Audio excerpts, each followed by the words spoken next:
कानी बहू।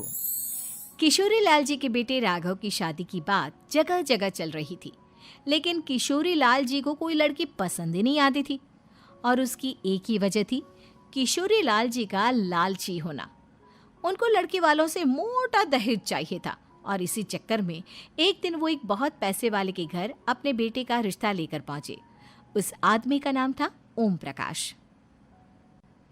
देखिए किशोरी लाल जी, मेरी एक ही बेटी है और मेरी सारी संपत्ति जायदाद सब कुछ मेरी बेटी नैना का ही है। पापा, नाम से लगता है बहुत खूबसूरत होगी। कितना अच्छा नाम है ना, नैना। ओ, वैसे बात तो सही है आपकी। अब इतना पैसा है, जमीन जायदाद है, इकलौती बेटी, आप भी क्या करेंगे? सब कुछ उसे ही देंगे ना। बिल्कुल ठीक पहचाना आपने। बस बेटी की शादी और सारी जायदाद उसके नाम। पापा, बिना देखे हाँ कर दीजिए ना। इतना अच्छा रिश्ता फिर कहाँ मिलेगा? माला माल हो जाएंगे हम। मैं अपनी बेटी को बुलाता हूँ। अरे नहीं नहीं नहीं नहीं, आपकी बेटी का नाम नैना है, सुनकर ही लगता है बहुत सुंदर होगी। रहने दीजिए अंकल, मैं तो आपकी बेटी के नाम से ही इतना खुश हो गया हूँ कि उसे बिना देखे शादी करने को तैयार हूँ। अब तो मैं उसका चेहरा सीधे शादी के बाद ही देखूंगा। और इस तरह राघव नैना का चेहरा नहीं देखता और उससे शादी कर लेता है। शादी के बाद अपनी सुहाग रात पर जब राघव नैना का घूंघट उठाकर देखता है तो नैना की आंखें बंद थी। कितने खूबसूरत हो तुम नैना, जरा अपनी आंखें खोलकर मेरी तरफ देखो तो सही। नहीं, मुझे शर्म आती है। अरे, मैंने तुम्हें शादी से पहले भी नहीं देखा, और अब अगर तुम आंखें खोलकर मुझे देखोगी भी नहीं तो मुझे अच्छा कैसे लगेगा? इससे पहले कि नैना अपनी आंखें खोलकर राघव की तरफ देखती, अचानक से लाइट चली गई और राघव नैना को पूरी तरह से देख भी नहीं पाया। अगली सुबह नैना राघव के लिए नाश्ता बनाकर लेकर आई। अरे ये क्या, आधा पराठा सेका हुआ है और आधा बिल्कुल कच्चा। ये तुमने क्या किया नैना? बहू, तुमने क्या आधा पराठा तवे से नीचे लटका कर रखा था, जो आधा सिका है और आधा कच्चा? मुझे जितना दिखेगा उतना ही तो सीखूंगी ना पापा जी। जहाँ जहाँ मुझे नजर आ रहा था वहाँ मैंने सीख लिया, जहाँ जहाँ नहीं दिखा वहाँ कच्चा रह गया होगा। इसका क्या मतलब है? ये कैसा मजाक कर रही है तुम? अरे बहू, तुमने इतना लंबा घूंघट क्यों लगाया हुआ है?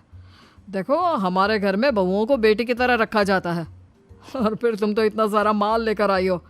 देखो, ये घूंघट डालकर रखने की कोई ज़रूरत नहीं है। हाँ नैना, पापा जी ठीक कह रहा है, तुम तो आराम से रहो, अपना ही घर समझो। नैना अचानक से अपना घूंघट उठा लेती है। अरे ये क्या पापा, नैना की तो एक आंख फूटी हुई है। नाम से नैना, लेकिन ये तो कानी बहू निकली। मेरे साथ धोखा हुआ है, धोखा।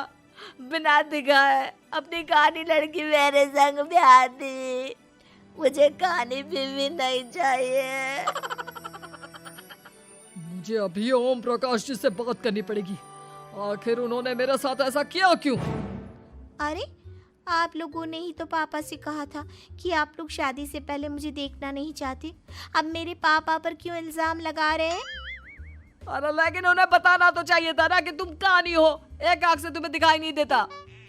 किशोरी लाल और राघव नाराज होकर ओम प्रकाश को अपने घर बुलाते हैं। पापा जी, ये आपने क्या किया?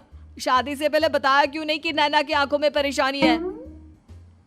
अरे, आप ही ने तो लड़की देखने से मना कर दिया था। अरे लेकिन आप बता तो सकते थे। आपको तो हमारी बेटी की प्रॉपर्टी चाहिए थी, वो भी पूरी की पूरी। अब क्या हुआ अगर उसे आधा दिखाई देता है? प्रॉपर्टी तो आपको पूरी मिल गई ना। अरे ये क्या बात हुई? मेरी शादी प्रॉपर्टी से नहीं, आपकी बेटी से हुई है। अब ये तो पहले सोचना चाहिए था, तब तो मेरी प्रॉपर्टी देखकर तुम्हारी जुबान लप लपा रही थी। लेकिन मैं कानी लड़की को अपनी बीवी बनाकर नहीं रख सकता। पापा, कुछ करिए ना आप। हाँ, करता हूँ। देखिए ओम प्रकाश जी, आप हमारे साथ ऐसा नहीं कर सकते।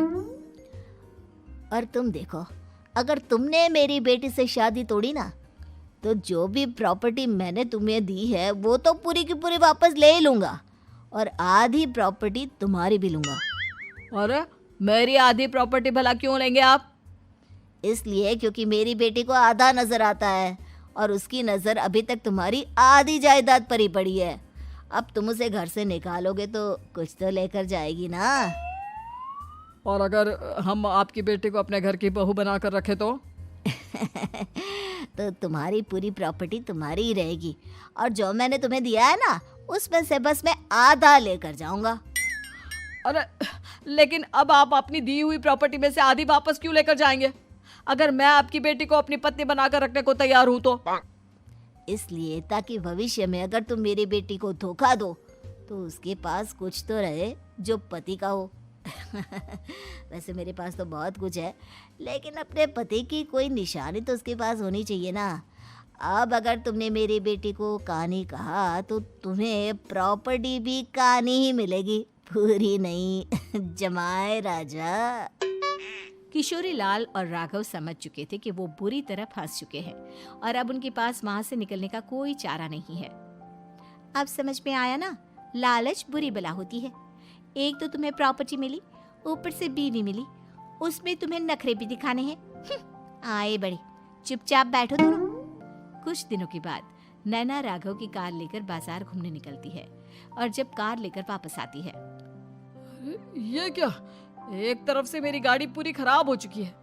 लगता है तुमने मेरी गाड़ी को किसी दूसरी गाड़ी के साथ एक्सीडेंट किया है। अरे अरे कितना बड़ा नुकसान कर दिया तुमने बहू। वो क्या है ना पापा जी, मुझे एक आंख से दिखाई नहीं दे रहा था, सामने से गाड़ी आ रही थी।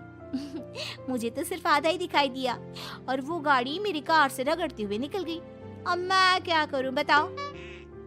आप इसे ठीक कराने के पैसे कौन देगा? तुम्हारे पापा।